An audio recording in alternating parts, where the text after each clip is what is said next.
बुलेटिनची सुरुवात दिल्लीतून एका महत्त्वाच्या बातमीने करूयात। दिल्लीमध्ये आतापर्यंत 5 संशयित दहशतवाद्यांना अटक करण्यात आली आहे।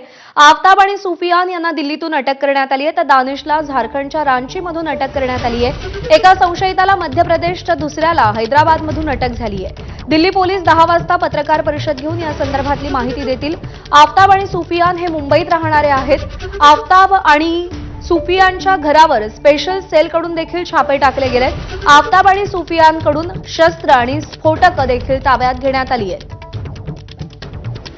भारती सहस्त्रबुद्धे आपल्या प्रतिनिधी आपल्याला अधिक अपडेट देतील। भारती, एक मोठी कारवाई करण्यात आलेली आहे, कशा पद्धतीने या 5 दहशतवाद्यांना पकडण्यात आले आणि काय प्लान होता त्यांचा? खरं तर एक मोठा दहशतवादी कटच उधळला गेला असं म्हणायला हरकत नाही, कारण वेगवेगळ्या भागातनं देशाच्या या सगळ्यांना अटक करण्यात आलेली आहे।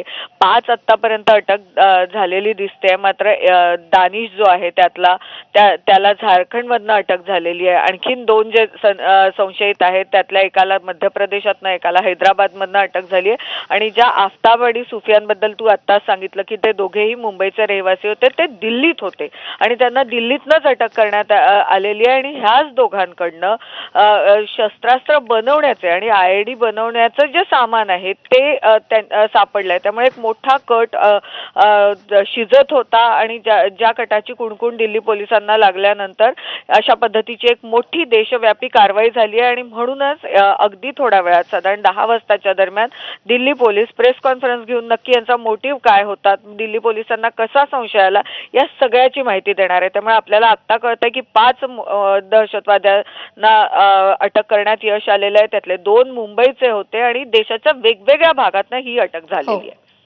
भारती, धन्यवाद दिलेल्या माहितीसाठी। पुढची बातमी पाहूया। महापालिका निवडणुकांसाठी ठाकरे बंधूंचं जवळपास ठरलंय। एकत्र येत निवडणुका लढण्यावर जवळपास शिक्कामोर्तब